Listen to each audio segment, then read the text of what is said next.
बच्चा अगर शरारत करता है या थोड़ा बड़ा हो गया शरारत करता है तो लोग बोलते हैं कि इसके अंदर संस्कार नहीं है, इसके माता पिता ने इसको संस्कार दिया नहीं है। लेकिन उसको खुद को अगर पूछा करने जाएंगे कि तुम्हारे अंदर संस्कार है और क्या है, कौन सा संस्कार है, कितने संस्कार है, उन खुद को पता नहीं होता है कि संस्कार का कितने संस्कार होता है।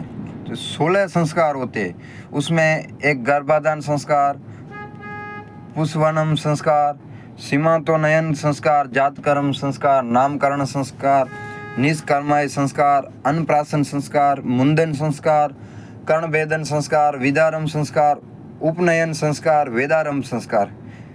तो वेदारम आ संस्कार तो कोईनाમાં 99% નહીં હોય, કારણ કે વેદાનો જે અભ્યાસ કરે પછી કંસાંત સંસ્કાર, સામવર્તનમ સંસ્કાર, વિવાહ સંસ્કાર, અંત્યેષ્ટિ એટલે અગ્નિ સંસ્કાર, આ 16 પ્રકારના સંસ્કાર હોય।